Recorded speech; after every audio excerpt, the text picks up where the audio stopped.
Roger with the weekly Pele report.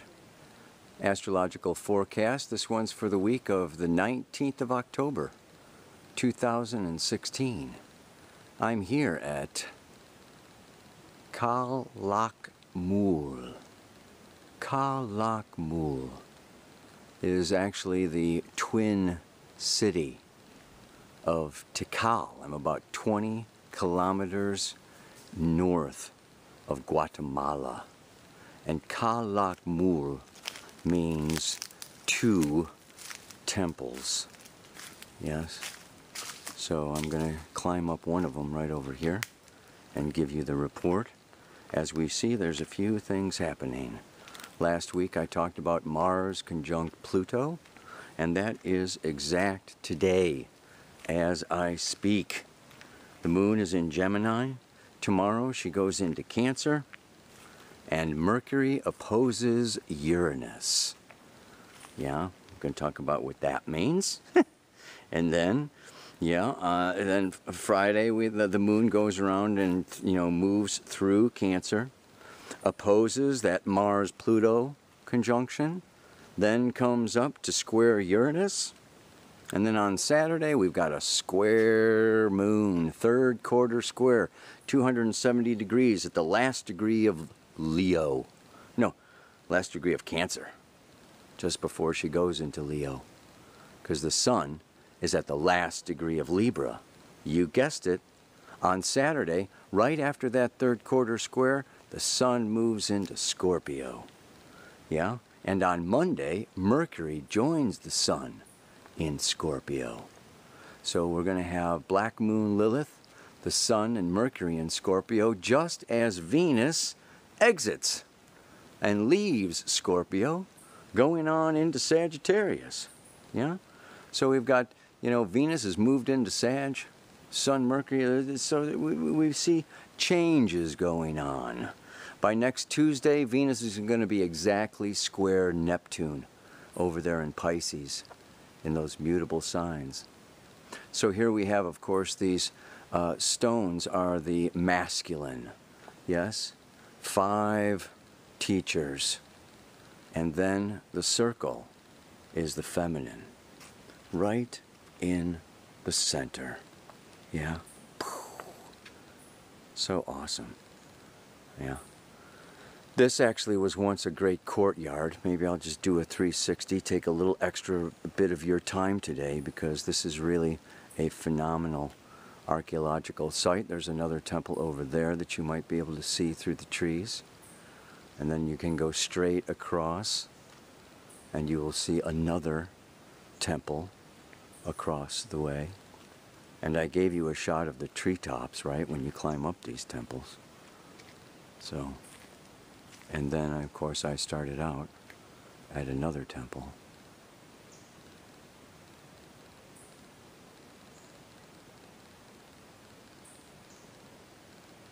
And there is one that's uncovered. Yeah? Okay. So let me find a nice place to sit down and talk to you about Scorpio. Oh yeah. Alright, well, I hoped I got this camera straight and in the right place after 10,000 tries. Can you see the temple back behind me? There's another temple back over on the other side of me, far off in the distance. In the opening I did a 360, and that temple you could see, I did the 360 from the top of that temple back there. And then I went around, and the temple back over on my right hand side here was the first one that you saw up above the trees with the big white monolith right in the middle of it. It's amazing. So I hope that the light is good enough. The sun is behind a nice big cloud. Thank God, because it's like boiling hot around here. I got this fly buzzing in my ear. Anyway, let's get on to this Pele report. Let's get on to the astrology of the times. And the main thing is Mars conjunct Pluto. Not all conjunctions are created equal, right? There is the new conjunction, and then 2 years later, Mars comes all the way around, okay? And we've been in a balsamic conjunction. as Mars has been catching up to Pluto, closing a 2-year cycle, and now at the conjunction. It's like a new moon, only this is a new Mars. Okay, Mars is setting off again. So it's like, you know, Mars returning home. We know that Mars is the lower octave of Pluto. Pluto in evolutionary astrology is the soul. We know we have a soul because we have Mars. Desire, impulse, want. Yes? So our desires, impulses, and wants emanate from our unconscious soul into our conscious Mars, our consciousness, and then we assert, we act, we go forward. So we've gone forward and we've done our Mars and we've acted on our wants and our desires and our, you know, our impulses for the last 2 years, and now it's been the closing. You know, this last couple of weeks has been kind of a time to reflect over the last 2 years. And have I got what I wanted? Okay, and how have I asserted myself or failed to assert myself? Or how have I gotten frustrated and angry and upset and, you know, just blown it? Okay, versus how have I like been patient and persevering and organized and achieved, you know, my desires, needs, wants, and goals, particularly in Capricorn. These have to do with business. These have to do with physical, financial security, with building my business, building my reputation, you know, being relevant, doing something for my children and their children and their children, you know, and doing something in the outer world. So this can be a time when you are changing your job or changing what you're doing in the outer world, changing your, you know, the way people see you or the way people look at you. Okay, can be different now. You can be changing your image. I talked about this, removing the masks, the personas, okay, and becoming more real and more authentic and more in my integrity. And also, you know, just like really growing up. Capricorn has to do with maturity. So this is a very powerful time. You know, Mars-Pluto can be like explosive. Okay, and if I, you know, if I have really, you know, connected or disconnected, you know, one way or the other with my soul, it can be a time where if I've been out of touch with my soul, I could get frustrated, angry, and blow up, you know, and things can be getting blown up these days.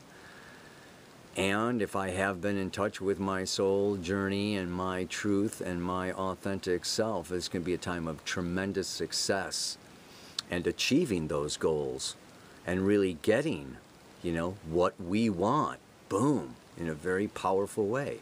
And what we want right now, of course, our wants change. You don't want the same thing when you're 5 that you do when you're 50. Our wants and desires evolve as we evolve. And, of course, one of those aspects of evolution now, Jupiter. If you want to evolve, do Jupiter. Well, Jupiter's in Libra, so do relationship.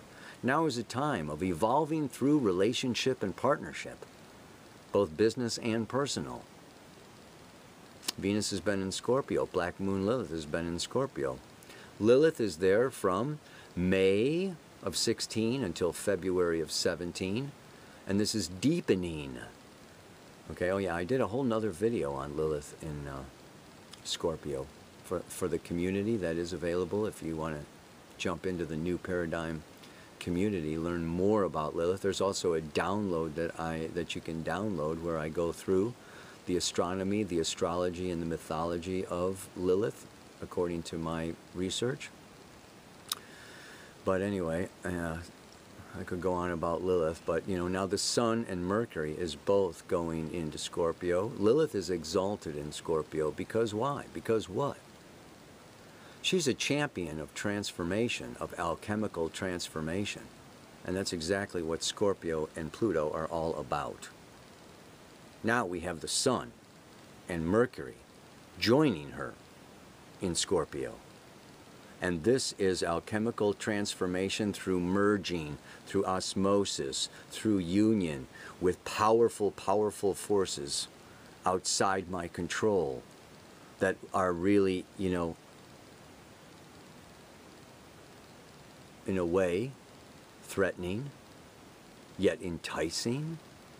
Like, I want what you've got, but I'm afraid to, you know, say it because then you might, you know, be able to use it against me, or, you know, I mean, there's a lot of, you know, the fear of loss, betrayal, abandonment, of losing, winning and losing comes out in Scorpio. And the struggle, yes, you know, for more power, for more success. Whoa, there's the sun, man.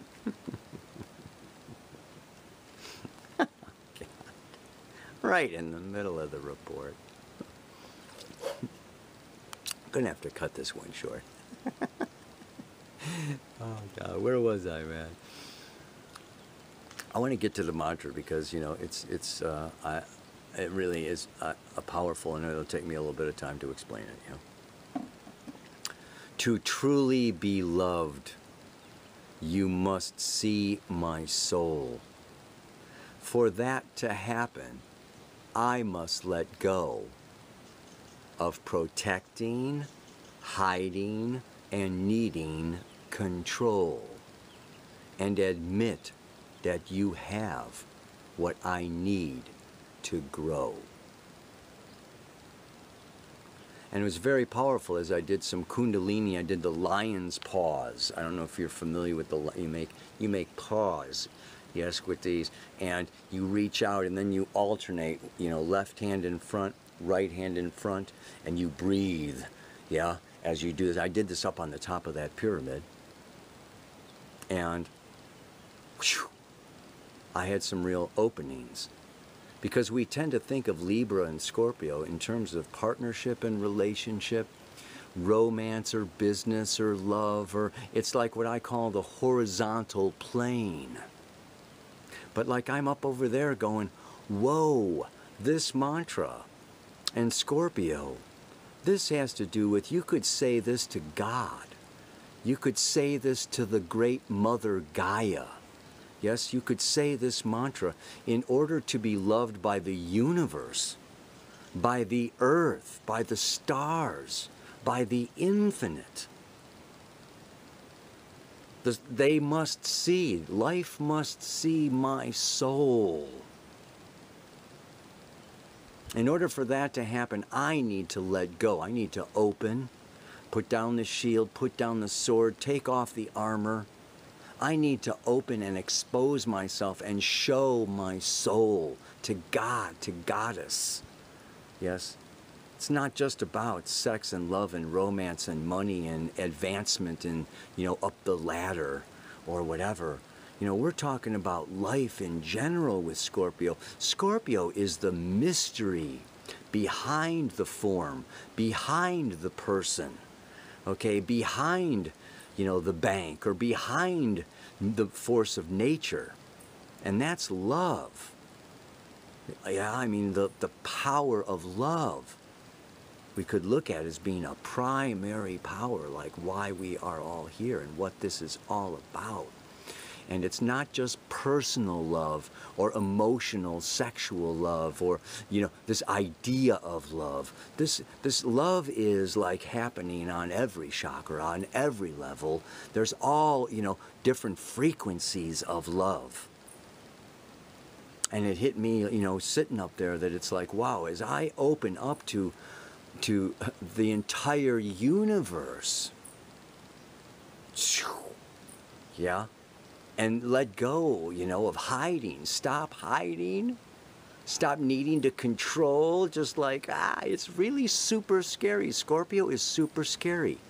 Yes, intense relationship, you know, love is super scary because we're letting go of our control, you know, of our, even letting go of control of ourselves, not just trying to control the other person and the environment so that we're safe, Mars, Pluto in Capricorn wants to be safe. And then we've got this, Lilith, Sun, Mercury coming through Scorpio that says, wait a minute. I mean, let's look at what is safe. What is secure? The only thing that is, dependable and reliable that we know is going to happen is change. So if you want to be safe, if you want to be secure, learn how to change. Practice changing. Practice changing yourself, your surroundings, your environment, your relationships. Practice letting go. Yeah? This is what Scorpio is asking us. It's all preparing to die, because ultimately we all will let go of everything. And admit that you have what I need to grow. Isn't that a killer, man? That's like the opposite of Aries and Leo and Cancer, and it's like Taurus and all this stuff, all this personal stuff. Aries through Virgo, Jupiter, 6 years, Aries through Virgo, 2000 and what, 10 to 2016. Okay, I'm building up my reserves and my resources and my independence and my, stash. Now Jupiter goes into Libra, and we've got everything above the horizon in the social signs. It's out there, folks. This is the age of Aquarius. It's time for us to realize or see each other as mirrors to our own soul, that we get to know ourselves, our anima, our animus, our shadow, through the other person, reflecting it back to us. Or the cosmos reflecting it back to us, or our dreams reflecting it back to us, or the Mother Nature reflecting it back to us. You screwed up. You can't drink my water anymore. Mother Nature will tell us, our shadow, you've been selfish. Admitting, okay, that we need something outside of ourselves in order to grow is extremely humbling. And in one way we can deny that. We can say, oh no, I'm an infinite spiritual being, I don't need anything to grow, and da-da-da-da-da-da-da, or I'm just here to give and save and heal, and I'm the cat's meow. It's very humbling, to come into this position that we all need each other, and we're all here to learn from each other. And as long as we are in a body, when we take that breath and they cut the cord and we draw up the astrological birth chart, as long as you've got a body, okay, I know people want to transcend their charts, okay, but as long as you're in a physical body, you will not transcend your chart, because your physical body will still be, okay, what goes on with time and space to your physical body will still be reflected in the chart. Okay? So death is the ultimate moment, okay, when you transcend your chart. And all of your life is a preparation for that moment of transcendence. So let's practice now. Give it up, man.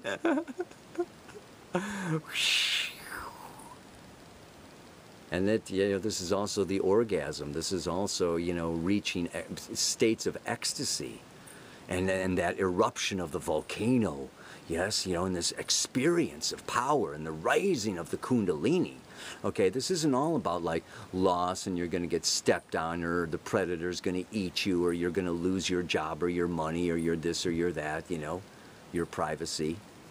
No, it's actually, what? When you give it up and you give it away and you just boom, boom, boom, that's when you get amazed. That's when life blows your mind about how powerful you are, that you did not need that. And you didn't need that, and you didn't need that, and you're still able to experience ecstasy, nirvana, orgasm, and outrageous living. Wow, yeah. Oh yeah, I got my skeleton. Just smacked myself in. Just got that yesterday. Is that cool? The Day of the Dead, Mexico is the place to be for the Day of the Dead. We got Halloween coming up here. Yeah.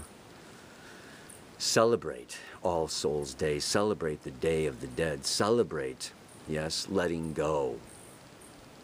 Because there's always a mystery behind the form of your body that rises and resurrects. After every death is a resurrection. After Scorpio comes Sagittarius. The meaning, what's the meaning behind what had to go? And what's the purpose behind why I went through that? So Saturn and Venus are going to be coming together now in Sagittarius. I'll talk about that next week. But, yeah, deeper meaning, deeper purpose, deeper wisdom revealing itself daily. It's freaking awesome, man. Let me see if I can remember the mantra. To be fully loved, you must see my soul. For that to happen, I need to let go of protecting, hiding, and needing control. And admit that you have what I need to grow. May we all share gently, nicely, diplomatically, tactfully, beautifully, and with love. Share with each other what each other needs to grow. Namaste, aloha, so much love.